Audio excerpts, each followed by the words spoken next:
Guys, nandito ako sa Mabalacat, Severa. Ayan o. Ito yung aking tirahan. Nagtanim ako dito ng mga halaman. Pero nakaisip ako ng magtanim ng kangkong para kung sakali may papapakinabangan kang kunwari. So, kailangan mo ng kangkong. Meron kang ahanihin. Yan. Papakita ko sa inyo, no?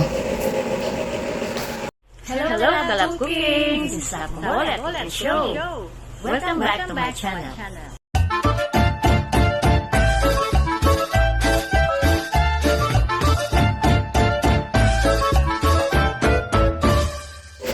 Ito yung aking mga alaman. Ayan. Ang gaganda ng mga dahon. Ayan. Snake plants at saka mga aloe vera at saka yung pampabango sa spaghetti. Tsaka ito yung kangkong. Ayan. Ayan yung harapan ng bahay. Ayan. Tinaniman ko ng mga halaman para medyo masaya naman. Masayang tignan. At saka para na rin sa ayan, harvestin ko to para tikman natin kung masarap yung mga walang chemical yan, walang yan. Medyo makunat nga lang pagka ewan ko lang, baka ayaw ko lang masyadong hilain, baka masarap ang feeling na guys, yung ating may na-harvest ka pala sa garden. Lalaga ko tapos kakainin ko. Yan. Ito guys, ibinabatol muna yung aking harvest ko kanina bago natin lulutuin para sure na malinis siya. Lutuin na natin. Tara. Nga pala, meron akong lulutuin dito ng pakbit. Pati hahalo ko yung kangkong. Ayan. Ayan guys, ginisa ko na siya ng sibuyas, bawang.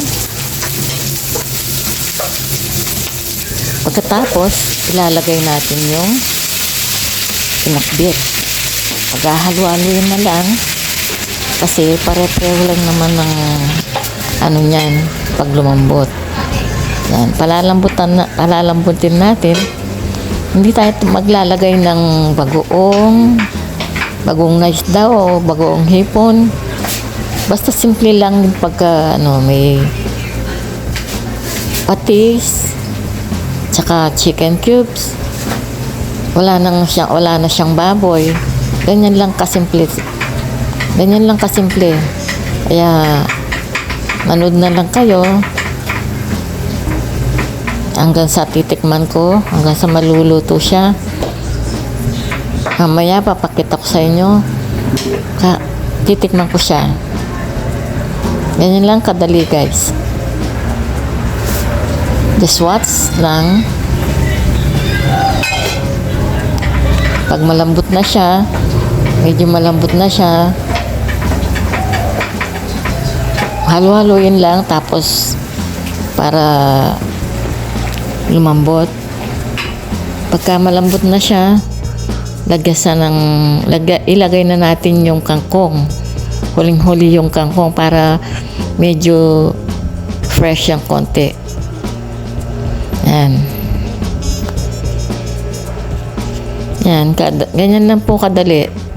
Tapos ilang minuto lang, mga siguro 1 minute lang, luto na yan.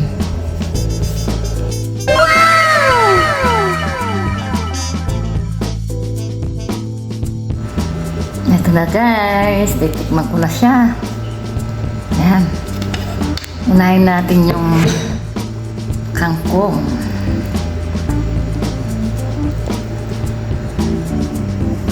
Ayan, kangkong.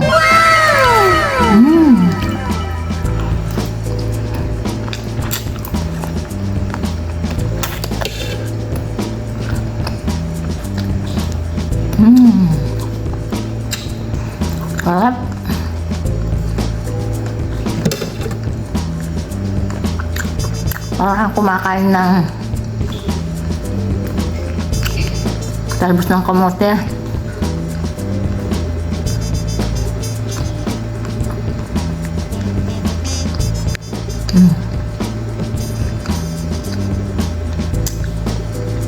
Palaya.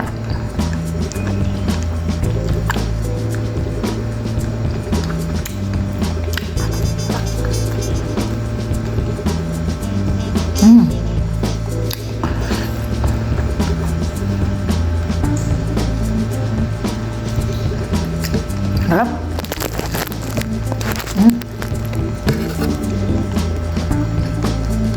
Ito yung kangkong, ah.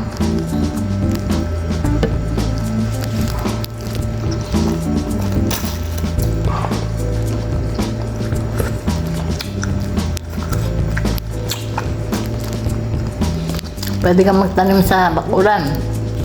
Tapos iluto mo. Pwede rin adobong kangkong. Pwede ka rin magtanim ng talbos ng kamote, sili, kung ano, kamatis. Magtatanim din ako ng kamatis at saka sili. Papakita ko na lang sa inyo. Ito guys, thanks for watching. Thank you, God bless.